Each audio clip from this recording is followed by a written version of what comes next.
Buen día,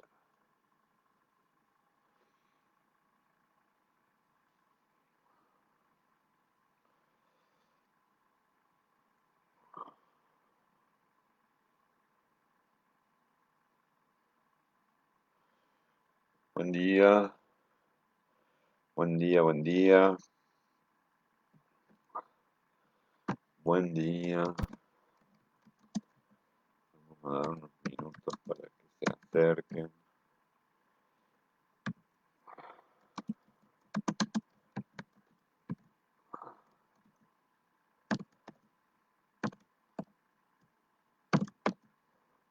Buen día. Mm, Somos tres. Ay, miren, hoy es día de fiaca más que de cuarentena. Si yo fuera ustedes, estaría en la cama. Pero acá estamos, al pie del cañón, trabajando. ¿Cómo les va? ¿Cómo andan? ¿Cómo están? Hola, Nidia. ¿Todo bien? Y sí, todo bien. Sí, en un sentido amplio. Hola, Nilda. ¿Cómo anda la bicha? ¿Cómo están todos? ¿Cómo va? Bueno, hoy, hace un rato que estamos acá dando vueltas. Ya hemos tomado café. eh, bueno, acá no. ¿Vos tomaste café, verdad? Ah, ya no hay más café. Ya no hay café en este caso. Eh, ¿Cómo están? Bueno, ya somos un poquito más, somos 11, ¿eh? Somos 12. Hola Silvia, ¿cómo va? Buen día, Laura, María Teresa, ¿cómo estás, Andrés? Bien, Tere, poniéndole onda a estos días, ¿eh? Estos días largos, con noches largas. Sí, son noches larguísimas, Eurídice, Celia. Bueno, ahora de a poquito somos más. Vamos adelante. Eso, ya sé que no es fácil seguir, pero vamos. Bueno, no, hoy porque está todo fiaca. Está todo gris, gris, gris, gris, gris, gris, gris. Lo cual genera una luz espectacular para hacer estos vivos. Porque miren, con una cortinita nomás. ¡Wow! ¿Eh? Da muchísima luz. Buena luz, luz filtrada. ¿Eh? Que no ciega. ¿Mm? Bueno, con mucho frío hoy. Por eso háganse un cafecito y pónganse en onda. Yo había el Marcelo Bailone, ¿qué haces? Un abrazo enorme desde Madrid, sí, realmente. El Pato, ¿cómo va? Bueno, miren, hoy capaz que sea una parte del análisis de la película de Amores Perros. ¿Se acuerdan? Es una película que efectivamente todos estábamos de acuerdo en caracterizar. Hola Marité, ¿cómo va?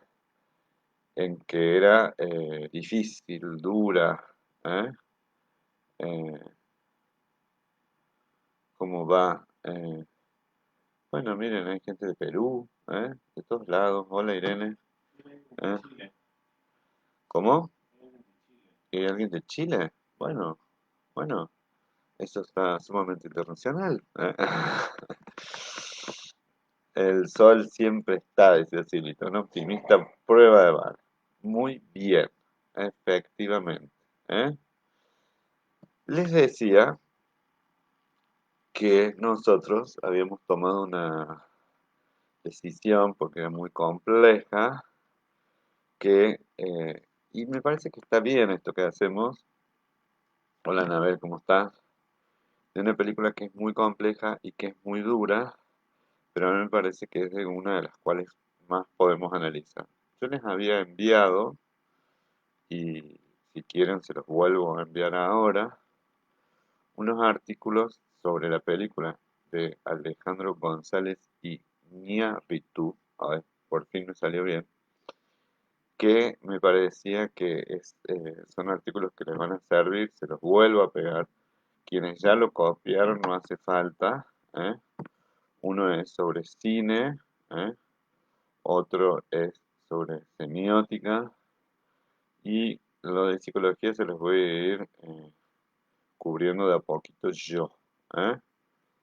¿Por qué? Porque les decía que siempre en el análisis de una entrevista, de una historia de vida, de una peli, puede haber análisis formales, lo que se llaman como análisis formales, o sea, cómo se cuenta, ¿eh? Y además de análisis formales, otros que tienen que ver con la temática. ¿M? Y nosotros en la clase anterior estuvimos haciendo alguna introducción sobre los análisis de carácter formales. Que ¿para qué nos sirven? Uno diría, bueno, ¿para qué quiero saber eso? Porque está puesto ese tipo de narración, habíamos quedado que había como tres tipos de narrativas, los que se conocen como narrativas débiles, que son más de carácter paisajístico, las narrativas fuertes, ¿eh? Y las que se conocían como una antinarrativa. ¿Esto que tiene que ver en la vida? ¿Mm?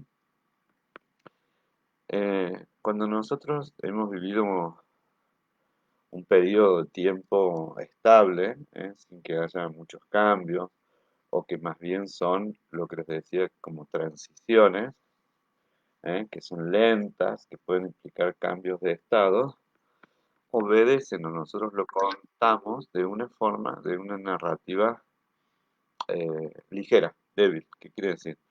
Que nos tomamos tiempo para describir. Hola, Marines, ¿cómo estás? ¿Eh? Buen día, Silvita, ¿cómo están?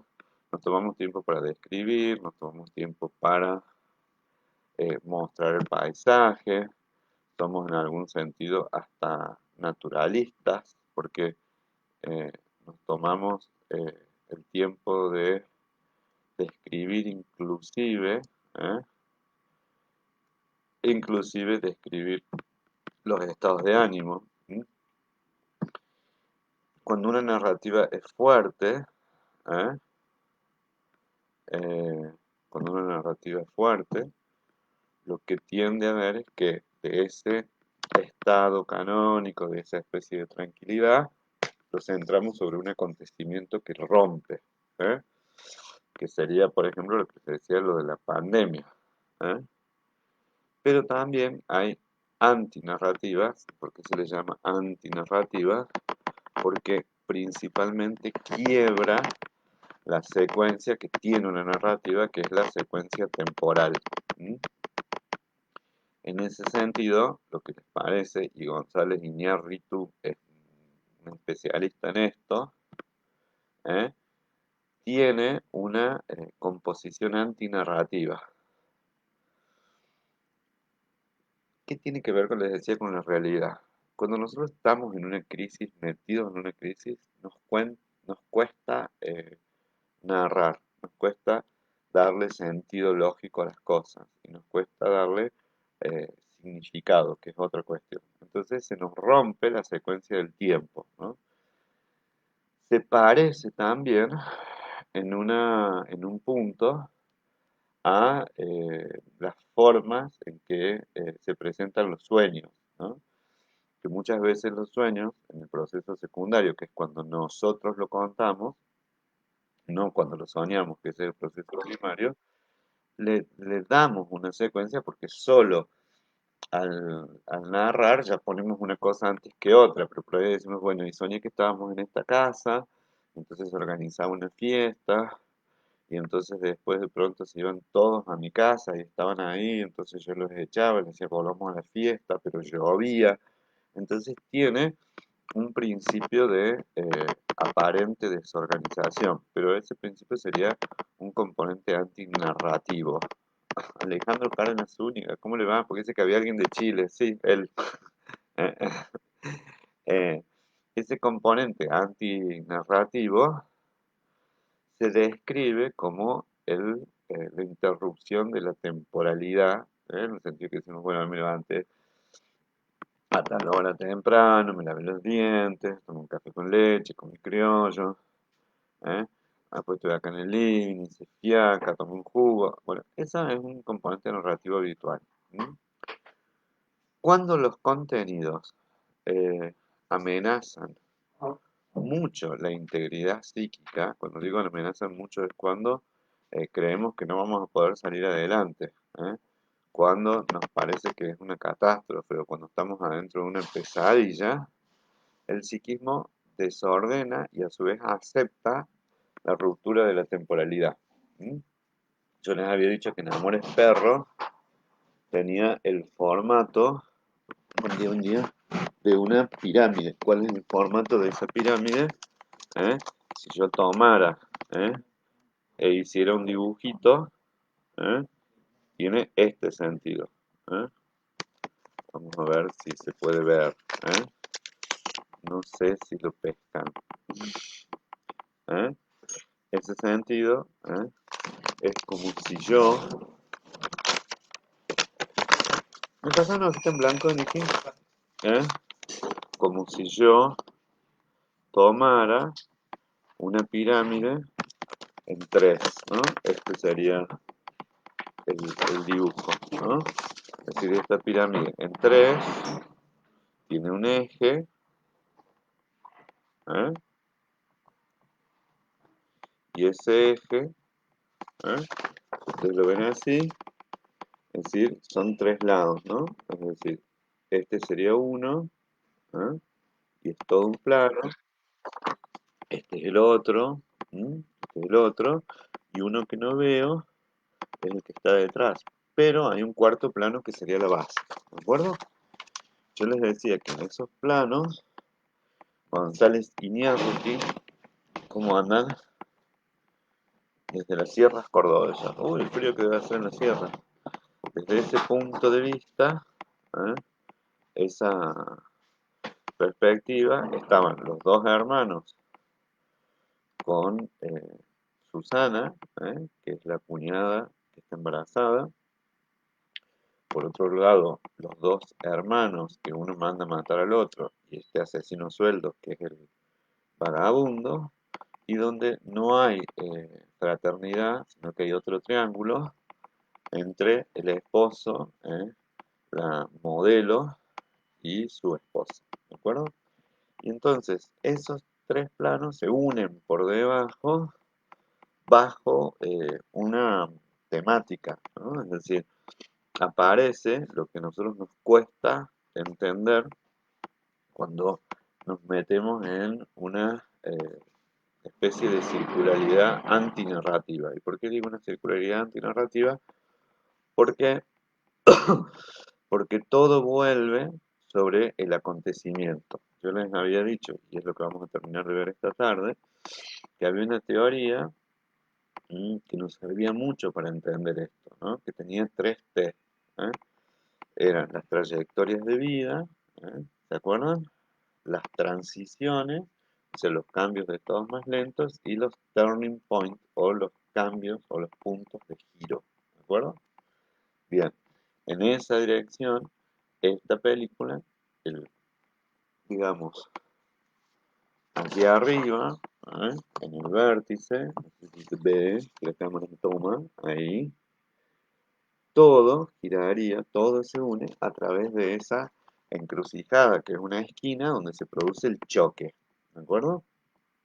Ese choque tiene que ver, por supuesto, con el choque en términos literales, o sea, el accidente automovilístico, que va a ser el que va a cambiar la vida de todos. O sea, en el caso del amigo va a morir, en el otro va a perder su perro, la chica finalmente va a terminar perdiendo la pierna, y el vagabundo se va a quedar con Coffee, o que después le va a llamar el negro, que es el perro este, el Rottweiler, que es el gran matador de las peleas, ¿no?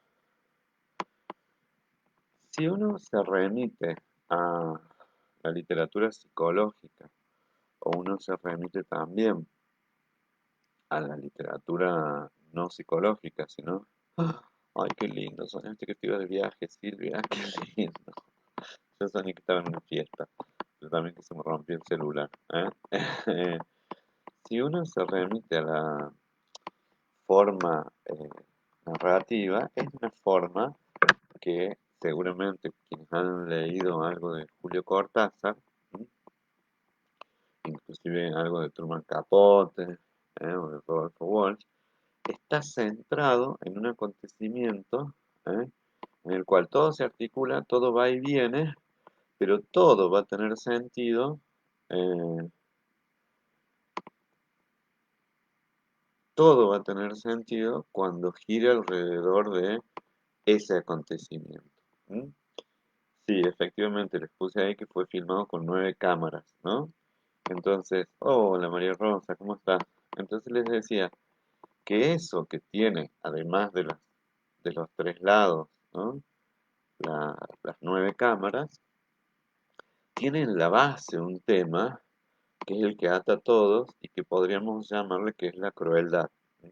La crueldad y la tontería, ¿no? Yo les decía que hay textos psicológicos y también hay textos no psicológicos, ¿eh?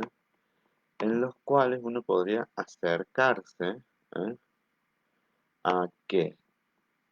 Al tema de la crueldad entre los fraternos, ¿no? Uno cuando habla de la fraternidad, eh, sí, efectivamente, la cosa es que el chico decide no asesinar. Sí, no, o sea, bueno, ya vemos, ¿no? Pero en realidad el accidente produce un cambio de significado a todos, ¿no? Es decir, el chico pierde la plata que tenía, hola Cecilia, eh, todo eso va a cambiar, pero lo que nos interesa no es solo el accidente, sino cómo confluimos todos a esto, ¿de acuerdo? Lo que está centrado es, desde el inicio y llega al final de la película, es lo que les decía de la expresión de la crueldad en la vida fraterna. ¿M? Vieron que al principio no se sabe bien, Octavio, y Emilio son los dos hermanos, uno está casado con Susana y el otro es amante, que hasta el componente de los celos, que es como bíblico esto, no desearás a la mujer de tu prójimo, ¿eh? Eh, bueno, me alegro, Silvia. Uno está puesto en un lugar en donde primero está como confundido, ¿no? Porque uno dice, eh,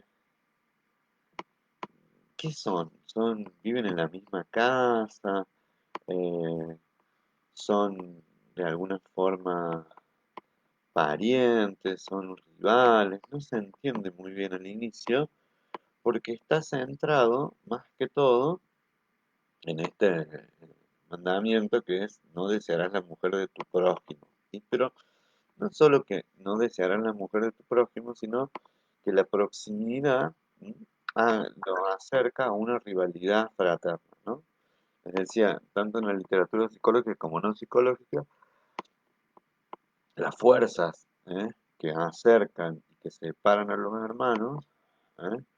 Tiene que ver con que, o con la cooperación y la empatía, ¿no? Es una cosa que es fundamental, empatizar y cooperar, o sea, poder estar con el otro y a su vez estar con el otro, poder hacer algo con el otro, donde efectivamente no hay una tensión, diría uno, perdón, entre que entre lo común y lo que divide, ¿de acuerdo? Es decir, porque siempre en la fraternidad va a haber algo que tiende a lo común, digamos, hasta aún tomándonos como eh, aspecto literal genético, ¿no? Eso es lo común.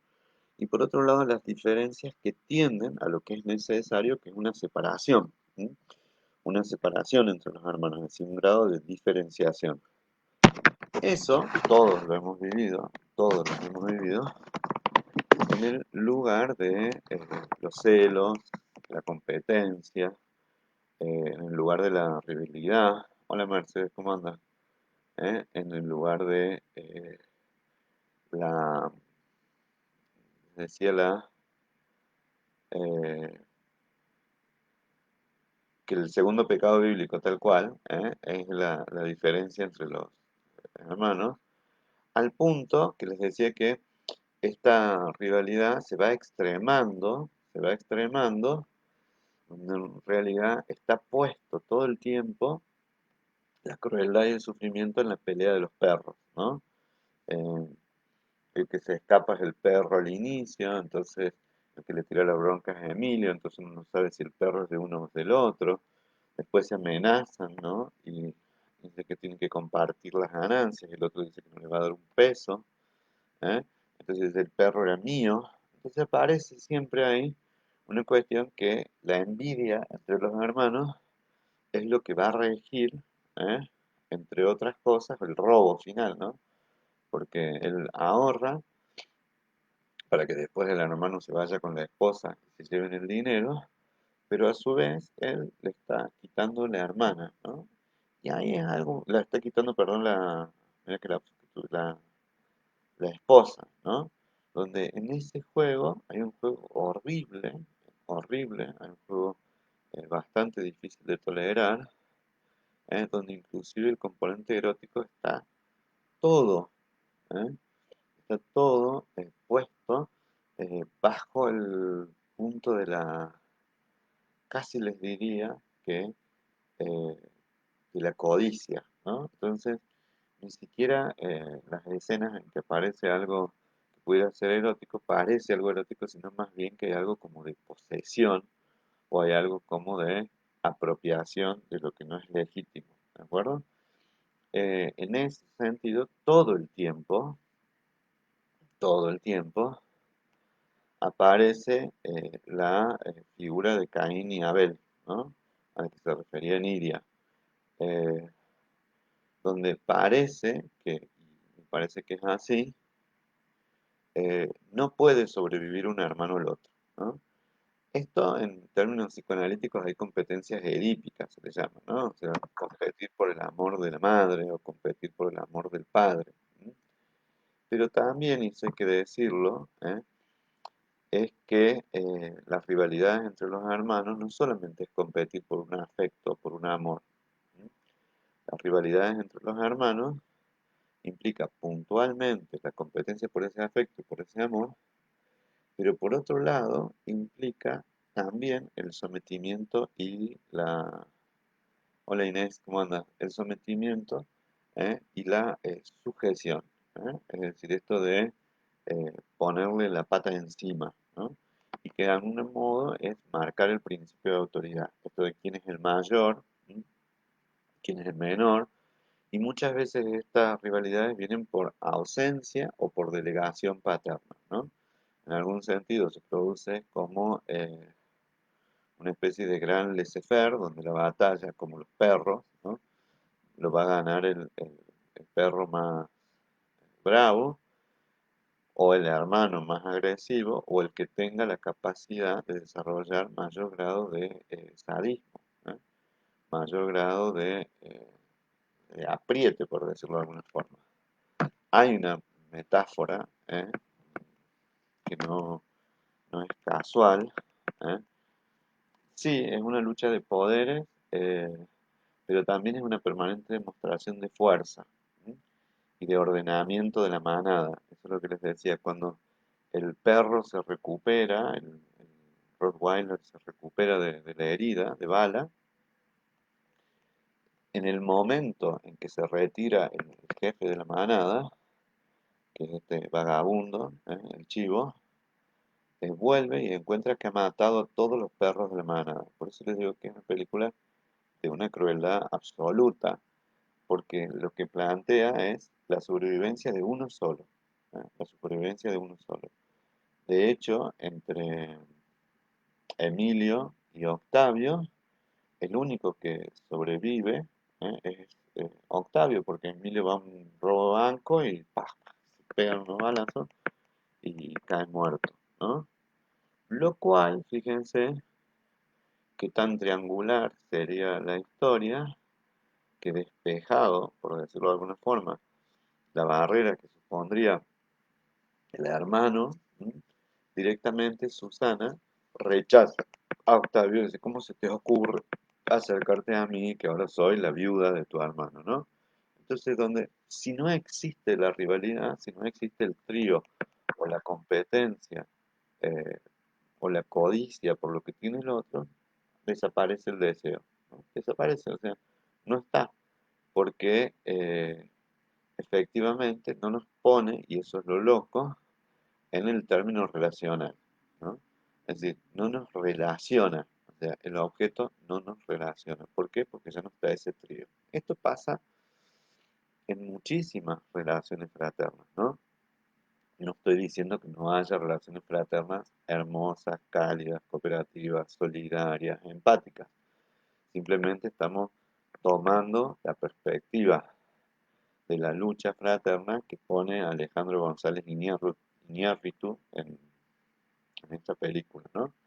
Y eso me remite, me sirve para hacerles memoria, o hacer el ejercicio de reflexión de cuántas relaciones entre hermanos están puestos por la lucha o el acceso a algo, ¿no? Es decir, ya cuando no está ese algo, no hay más vínculo entre los hermanos. Lo más común, el ejemplo más común, son las herencias, ¿no? O desde chiquitos un objeto, ¿no? Puede ser desde la bicicleta hasta un peluche. ¿M? Entonces, lo que está en lucha es la posesión de eso. Acabada la disputa de la posesión o no estando el objeto vinculante de la codicia, el vínculo se cae, ¿no? Y muchas veces esos son los padres, muchas veces esos son las herencias. Dice. Hasta ahora solo lo opuesto a las virtudes se muestran. Sí, dice Viviana Gastaldi, hasta ahora solo lo opuesto a las virtudes se muestran. Sí, es una eh,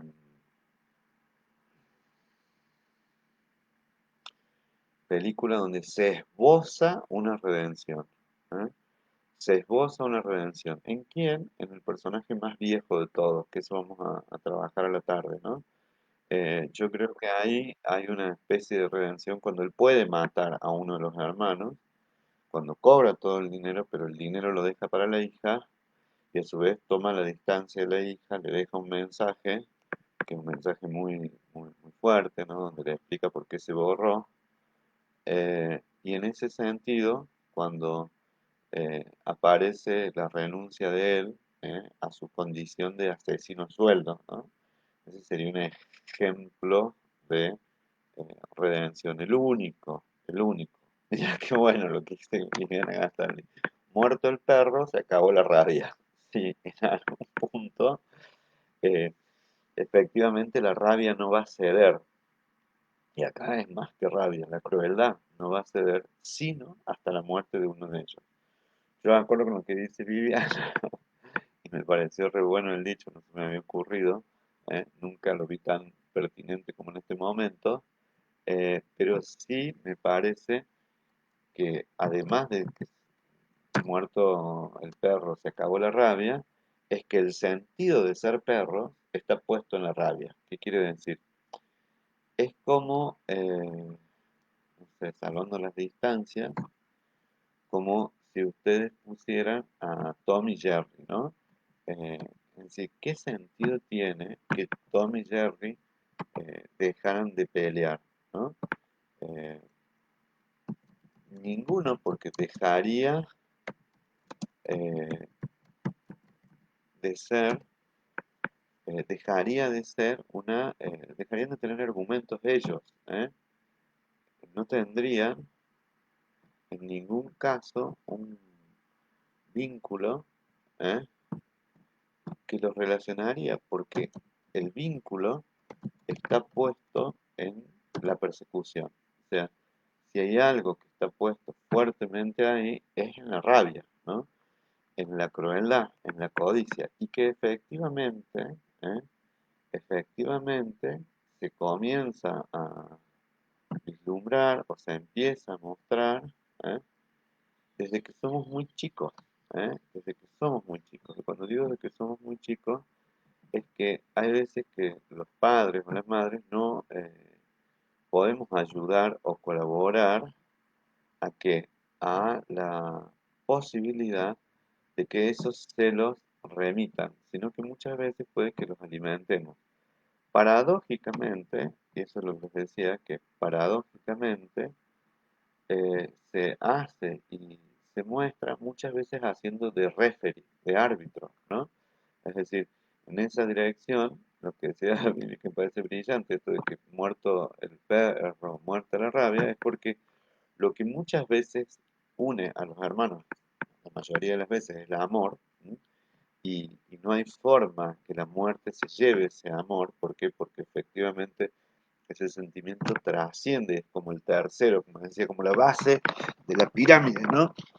Es como el vínculo, es el tercero entre los dos. Bueno, acá lo que se muestra, y que es muy loco, es que en la otra, en el otro plano de la pirámide, nosotros no sabemos a quién. Por eso es brillante lo que hace eh, a González Iñárritu, porque nos deja avanzar sobre la posibilidad de un asesinato a un hermano, pero nosotros no sabemos que es un hermano, ¿no? Inclusive cuando los deja a los dos atados, los deja atados a su bronca, y les deja una pistola al medio, como diciendo, bueno, y les dice, Eh, ahí tenés Caín, ¿m? Eh, ahí tenés tu pistola, Caín, algo así como diciendo, resuelvan ustedes el por qué se quieren matar, ¿no? Y que básicamente uno ha contratado al otro, ¿no? Dice Ana Elizabeth, ¿por qué? No entiendo el porqué de qué, ¿no? Esto es lo que tiene dificultad de esto, que uno se entera, pero no sabe qué. Entonces por ahí lo que tenés que hacer, Ana Elizabeth Tejeda, Ixuk, eh, escribirme por qué tal cosa, así yo no me puedo enterar de qué es la pregunta. Entonces les decía, eh, hay veces que el odio es tan grande que en general ordena la identidad, ¿no? Esta historia es la de, como decía Nidia, la de Caín y Abel, en donde en realidad nosotros, yo no sé quiénes han leído o cuánto la gente ha leído de la Biblia, pero sí lo tenemos ahí como el paradigma, ¿eh? De la muerte y el asesinato de un hermano hacia el otro, ¿no? Y además, fíjense que es curioso porque las escrituras, bueno, en este caso no son ni más ni menos que las fundantes de la religión judía, de la religión cristiana, lo primero que ponen es la discordia, ¿no? Eh, los griegos también hacen lo mismo, no solo con la guerra de Troya, la manzana de las discordias entre las diosas Afrodita, Hera y, oh, y Atenea, sino que la primera división que hacen es la lucha, digamos, entre los titanes, su padre propuesto en el trono Zeus, lo primero que hacen es dividir, ¿no? Poseidón al mar, el Hades al inframundo y él en el Olimpo, ¿eh? La película se llama Amores Perros, para quienes entran por ahí, Amores Perros, y que yo les había dejado un link, ¿eh? ¿Por qué? Ahora vamos a ver con qué tiene que ver el tema con lo que les decía al inicio de la antinarrativa. Es decir, el cuento, por decirlo de alguna forma, de Caín y Abel, o sea, lo que relata es el extremo de la discordia, ¿no? Y el extremo de la discordia, si hay algo realmente desorganizador, es el odio. ¿No? Si hay algo realmente desorganizador psíquico, es el odio, ¿no? Entonces, efectivamente hay en la película un vínculo a través que todas las trayectorias de vida están unidas, ¿no? A través del accidente. Pero en la base hay, y que eso es lo vincular, está puesto el tema de la codicia y del odio como las relaciones previas al choque. No sé si me explico.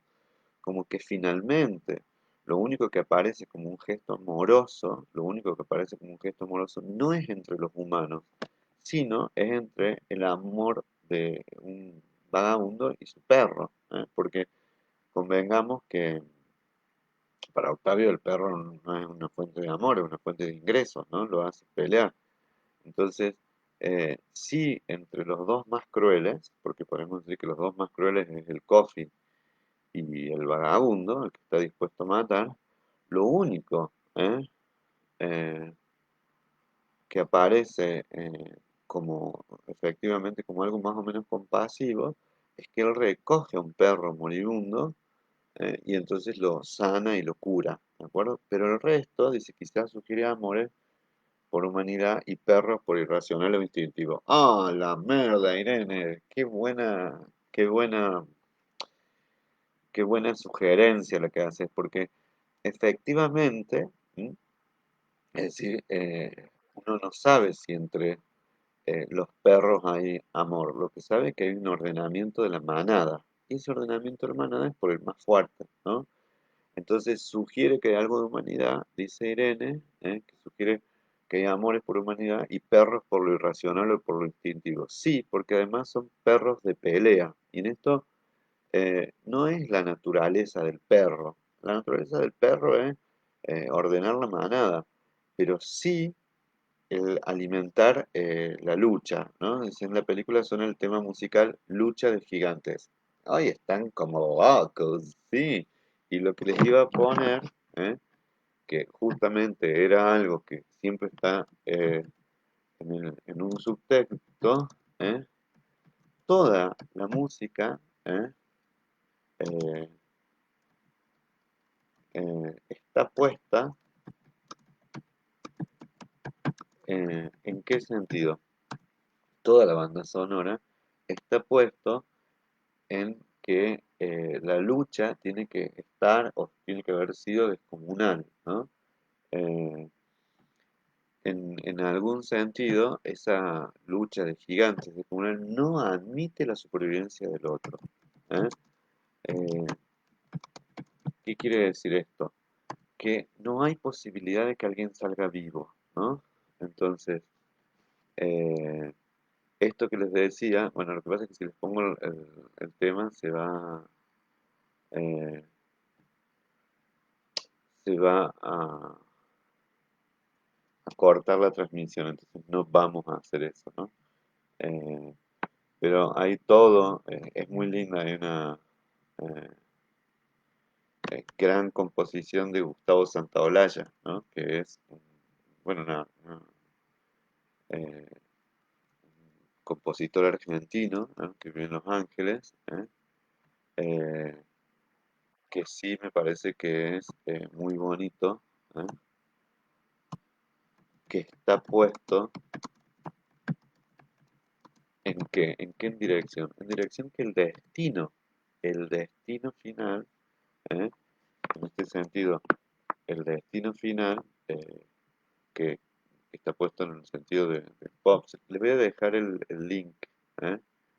Eh, para que lo escuchen, ¿eh? Pero lo voy a parar, ¿eh? Este es el link, ¿eh?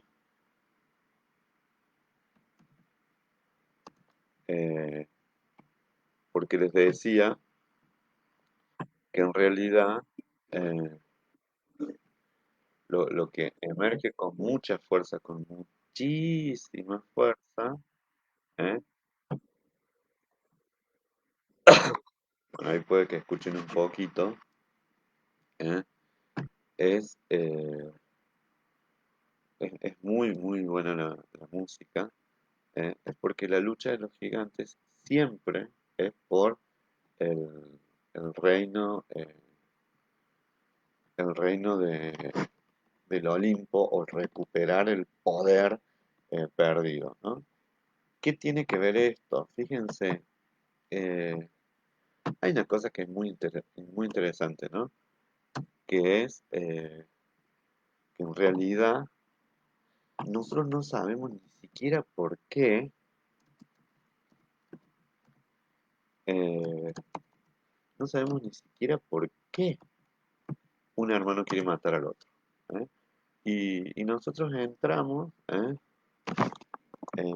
nosotros entramos, pero directamente, entramos en la, en la disquisición en donde nosotros lo que sabemos es que se quiere matar y damos por sentado, lo único que dice porque uno está, eh, uno lo está jodiendo al otro, no se entiende muy bien, ¿no? Hay otros temas que están puestos, ¿no? También como la vida es un carnaval, hay un tema de la cafetera Cuba, ¿eh?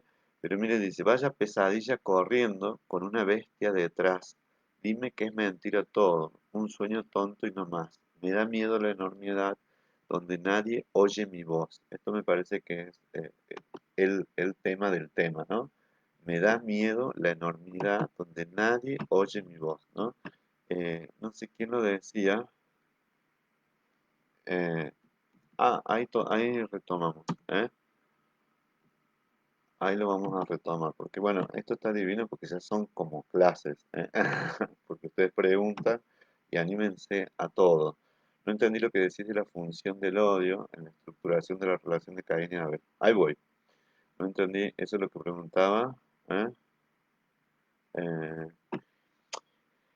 que hay veces que los vínculos siempre tienen componentes ambivalentes. O sea, siempre, esta tarde lo seguimos. Los vínculos siempre tienen componentes ambivalentes, ¿no? Es decir, esto que decía de fuerzas de separación o, y fuerzas de atracción, ¿no? Fuerzas de cooperación, opuestos. Pero en el sentido más primario, en el sentido más infantil, no es la construcción del amor lo que está dado. La construcción del amor tiene que ver con la ley del padre, o sea, con decir, no le pegues a tu hermanito, con la ternura de la madre, no se le puede morder, enseñarle a hacerle cariñito, es decir, sublimar la envidia, sublimarlo y transformarlo en cuidado. Por ejemplo, los buenos o las buenas hermanas mayores, le paso un beso para mi hermana mayor, que se llama Alicia, es decir, tienden a desarrollar esa superioridad ¿en dirección a qué? En dirección al dominio por la protección o el cuidado, ¿de acuerdo? Entonces uno tiene el recuerdo y tiene la construcción del vínculo ¿en qué? En lo cuidadoso, amoroso y hasta casi protectiva que es la otra persona. Sin embargo, y eso es lo que le decía de la última escena, cuando quedan ellos atados y se va, el hecho es que no está claro ni siquiera qué es lo que, en qué se están jodiendo, o en qué está engañando uno al otro, o en qué negocio está perdiendo, sino que la estructuración, o sea, nosotros lo que les decía, no sabemos qué pasó entre Caín y Abel, no sabemos ni siquiera el pleito originario, sino que sabemos que, digo, puede que lo leamos, pero en general lo que trasciende es el odio es tan fuerte que en realidad es el paradigma del odio y de la rivalidad entre los hermanos, ¿no? Lo que implica, y esto es muy importante, que hay que desarrollar una moralidad del amor, hay que desarrollar una ética vinculada al amor y a la cooperación, ¿no? Es decir, los padres, una de las cosas que nos puede doler más es cuando los hermanos se pelean, ¿no? Cuando hay discordia entre los hermanos, nos duele esos desencuentros, ¿eh? Sin embargo, ¿eh? Eh, tiene mucho que ver con qué medida nosotros vamos construyendo una ética de la cooperación. Es decir, no, vos sos el hermano más grande, tenés que ser más cuidadoso, no, vos sos la más chica, tampoco te puedes abusar de eso. Uno va haciendo o tratando de equilibrar para que efectivamente al correrse aparezca el vínculo amoroso y no el vínculo de odio. ¿M? Tal vez dice, sin dividir, sin discordia, uno debe mirarse a sí mismo y no al otro. Sí, bueno, cuando uno tiene una capacidad reflexiva, también cabe que entre los extremos, estos del cuidado y del el sadismo, porque hay sadismo, ¿no? Hay sadismo. En el sadismo está la no consideración del otro, o sea, el goce de la crueldad. Por eso les decía que en algún punto, sobre todo en el gordo este que es el que regentea las peleas y las apuestas, lo que se ve es que es dinero y crueldad. Eh, no hay ningún tipo de consideración sobre el dolor del perro, digamos, ¿no? Que esto es lo que les decía, que acá está corrido en esto de los amores perros. Está corrido en que el animalito está puesto, digamos, como el lugar del sufrimiento y de la crueldad, pero en realidad está puesto por la absoluta fragilidad y crueldad de la condición humana, ¿no? A ver qué dice Inés Pacheco Pen. Yo sé que ustedes lo leen, pero yo lo leo en voz alta. Dice, la hermandad es el sentimiento más maravilloso del mundo, dice Mercedes Justo. Sí, y vamos a ver eso en otros capítulos, ¿no? O sea, es un sentimiento maravilloso, ¿no? ¿Por qué? Porque es la solidaridad pura, ¿eh? La solidaridad pura, que a veces emerge, miren lo paradójico, por la crueldad de los padres, ¿no? Hay veces que los padres son o abandónicos o crueles, entonces desde chiquitos los hermanos aprenden a protegerse, pero otras veces se produce una identificación con un padre cruel o violento o con una madre desalmada, ¿eh? Y entonces a alguno de los hermanos es depositario y reproductor de estas prácticas sádicas o de sometimiento sobre los otros hermanos. Dice Inés Pacheco Pem, la lucha de Caín y Abel está presente en muchas obras. Sí, es como el paradigma. En Terrenal, de Mauricio Cartún, también está representado magistralmente, como hacía a partir de allí nacer el capitalismo, la lucha de un hermano que quiere desarrollar la producción y el otro que es idealista y soñador. Sí, porque digamos que tenemos que ver los padres en esto, porque puede que los padres desarrollemos favorezcamos, perdón, identificaciones muy narcisistas. ¿Qué quiere decir? Este hijo se parece a mí y en este proyecto lo que no se parece a mí. No sé si me explico. ¿Vieron esa cosa que dice, sos igual a tu padre, o igual a tu madre? Es decir, eso que proyectamos como algo negativo lo estereotipamos, entonces conseguimos los hijos preciosos, trabajadores, luchadores, solidarios, etcétera, y a alguno de ellos, el envidioso, el resentido, el que además siente, que eso es muy importante, que pierde el paraíso, ¿sí? Que pierde la bendición o el amor del Padre, ¿no? Eh, hay, por supuesto que uno se pelea con los hermanos. Mercedes Busto dice, me peleo con mis hermanas, pero estas relaciones se reconstruyen con el diálogo. Cuando hay una buena fraternidad, el diálogo es lo que acerca. ¿Por qué? Porque está la necesidad del amor, ¿eh? Lo que efectivamente dice Nidia es que Caín que siente que Dios lo quiere más a Abel. Ese es uno de los motivos claros. Es decir, sentir o vivir una pérdida. Y ese es el origen de la rivalidad. Porque el origen de la rivalidad es querer equilibrar, querer quitarle al otro lo que le parece que lo tiene de más o inmerecido. Bueno, lo que aparece en la película desde el inicio. O sea, Octavio lo que ve es que él no se merece a Susana. Por eso la historia se llama Octavio y Susana, no se llama Emilio y Susana. ¿M? Eh, en este sentido, cuando uno tiene, el- ¿cómo podemos decir? La certeza de que el otro hermano es más odiado o el otro hermano es más querido, la disputa se da entre Caín y Abel, no con Dios, no sé si me explico. Uno puede decirle al otro, decir, porque la mamá siempre te quiso más, porque el papá siempre fuiste el preferido del papá, entonces uno podría decir, bueno, ¿qué culpa tengo yo? Yo soy el hermano, por haber sido escogido. Entonces, detrás de eso también es que se anula el concepto de culpa o de responsabilidad y se traslada todo a los hermanos, se traslada todo. Cuando digo todo, es todo el odio, todo el resentimiento. Y si Caín mata a Abel, Abel es el bueno, Caín es el malo, por decirlo así, además de que se polariza, en realidad le produzco un dolor a quién, a la madre o al padre, porque le mato su preferido. Esa es la revancha. Por eso es que le digo que las películas es como tres planos sostenidos en una base también triangular, que es la rivalidad y sacarle al otro algo. O sea, que romperle la familia. En la historia de Valeria, Diego creo que se llama el amante, lo que aparece siempre lo llaman por teléfono y colgar. Lo llaman por teléfono y colgar, ¿no? La presencia que siempre hay otro que o le robaron el paraíso, en este caso entre las mujeres, ¿no? Y entonces Valeria es castigada perdiendo la pierna, ¿no? Eh, y ese olvido está puesto en ese perrito que desaparece y se lo van a comer las ratas, muy loco, ¿no? Porque parece una cosa surrealista, ¿no? También puede ser que los hermanos no se criaron juntos, entonces no hay un vínculo de amor fuerte que los una, pero esa es otra cosa, China. Puede haber que los hermanos estén separados, entonces sean como dos extraños, ¿no? Y después puede emerger el amor en la adultez o la indiferencia.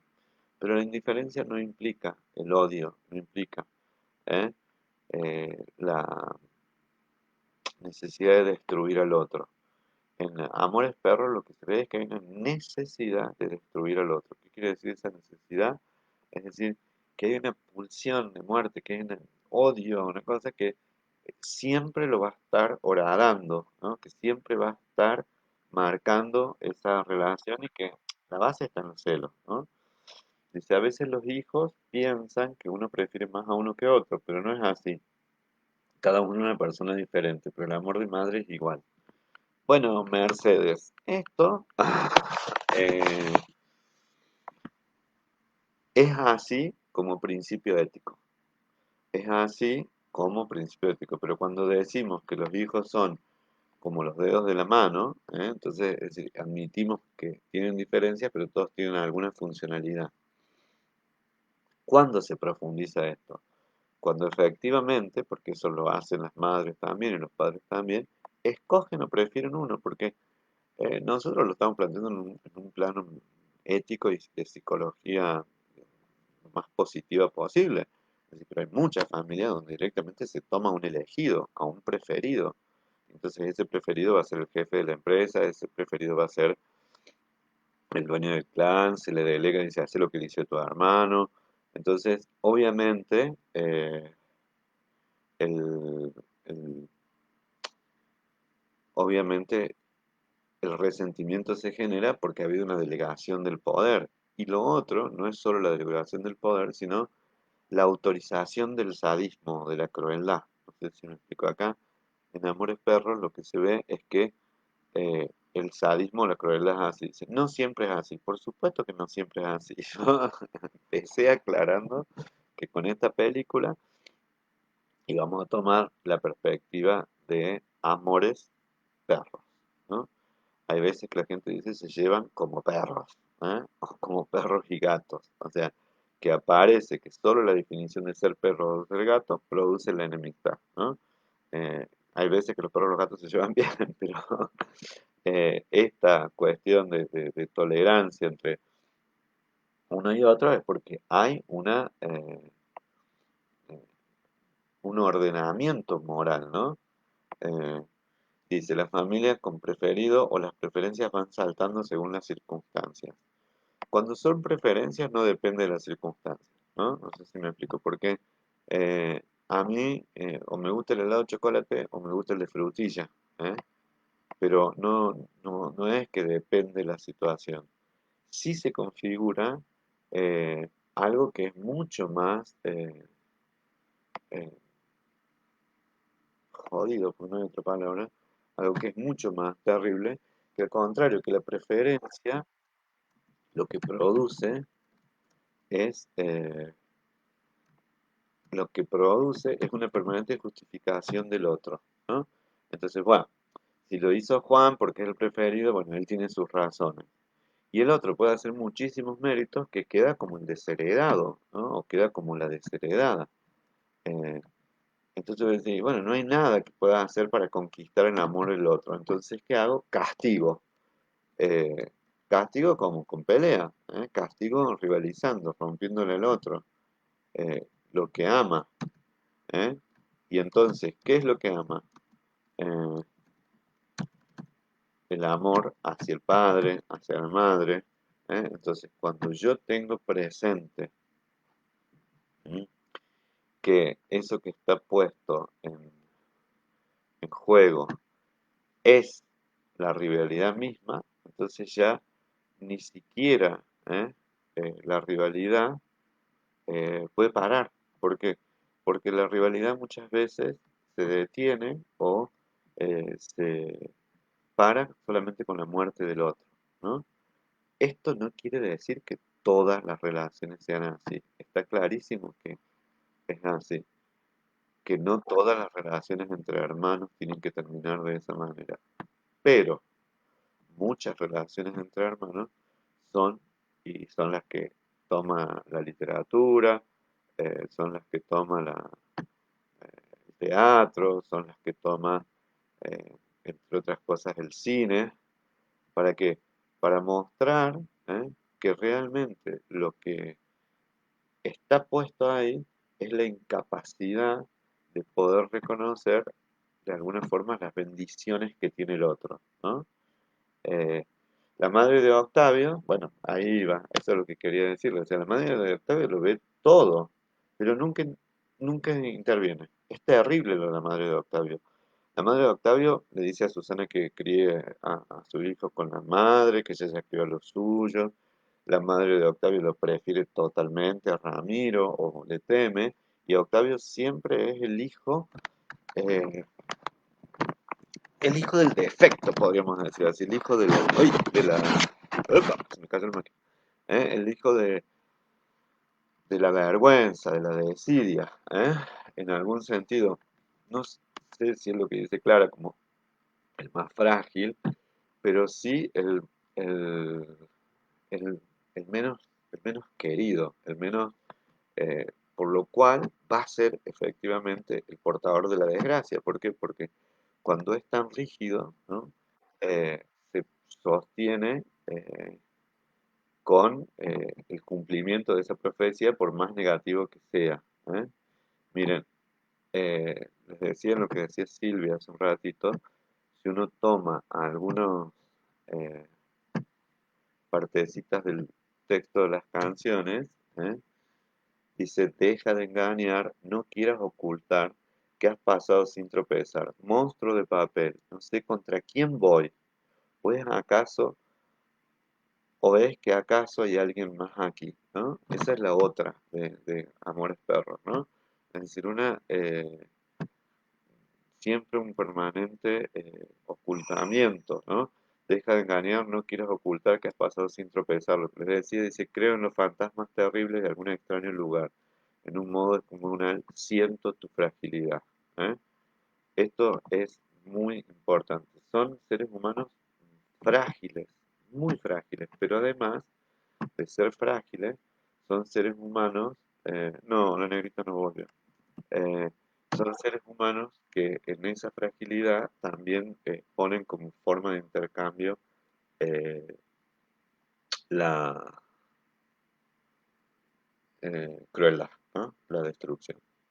Bueno, por ahora vamos a dejar acá, siempre es bueno dejarlo ahí en alto. Y a la tarde vamos a ver qué tiene que ver estas cuestiones de los afectos con la trayectoria de vida. ¿Mm? Y bueno, verán que es una película muy cruel, es una película muy dura, pero sirve bastante para poder aprender muchas cosas, entre algunas otras de estas faltas de virtudes, no solamente estas faltas de virtudes, sino cuando el odio supera todo. ¿Mm? Así que bueno, nos vamos a ver a la tarde. ¿Eh? Un abrazo.